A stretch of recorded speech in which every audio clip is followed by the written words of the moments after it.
much stuff. Like, I think we make way better wingmen than white people. You know? Like, my white friends have never once gotten me a girl's number. But my Indian grandmother can get me married. Like that is, and of course I want my grandmother to get me married. She loves me, you know, she'd be hyping up all my good qualities. Like, I'm tall. Anyway, I'm Indian, and I do work in tech, but I work admin, I do make $23 an hour, and I still live with my dad. So, you know, there are some downsides. Like, for example, when I walk out of a tech office, I look like an Indian person, so people have opinions. You know, like the other day, I stepped out on the street, and this person, they were just like, "Hey, go back to where you're from, techie!" And I was like, I live with my dad. I can't more go back to where I'm from, you know?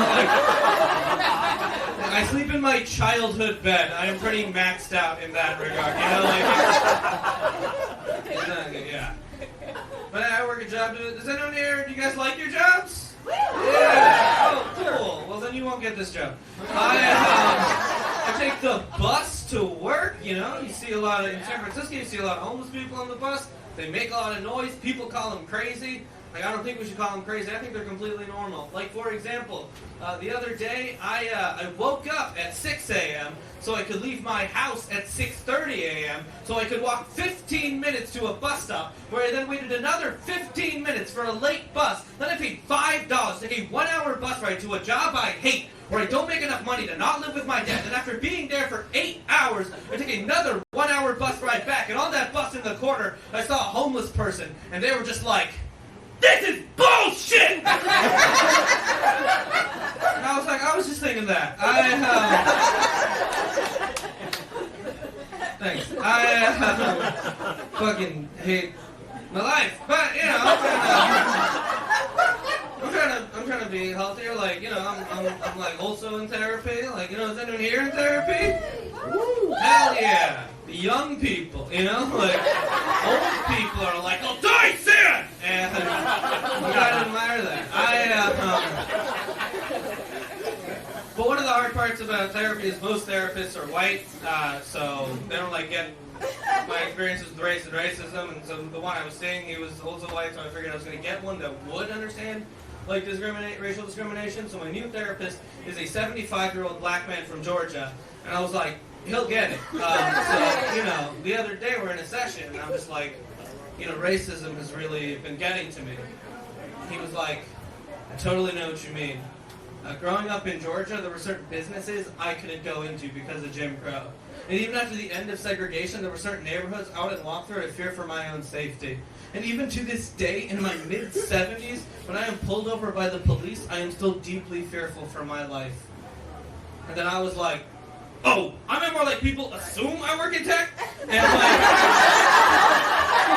you know, like technically I do, you know, like when I'm a contractor, you know, like I work at Google, but not for Google. I can't put it on my LinkedIn, you know, so it's really hard. But I get you, dog, right? No, you're my therapist? Okay, cool.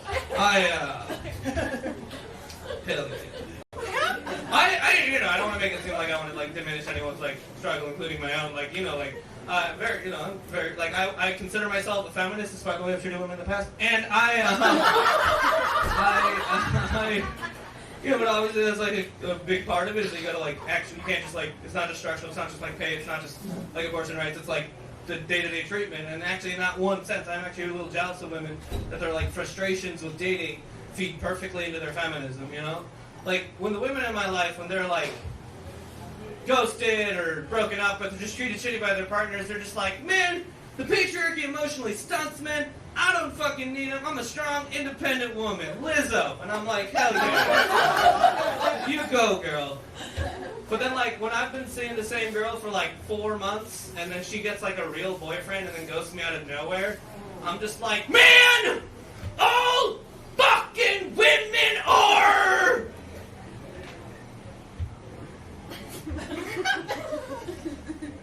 beautiful goddesses.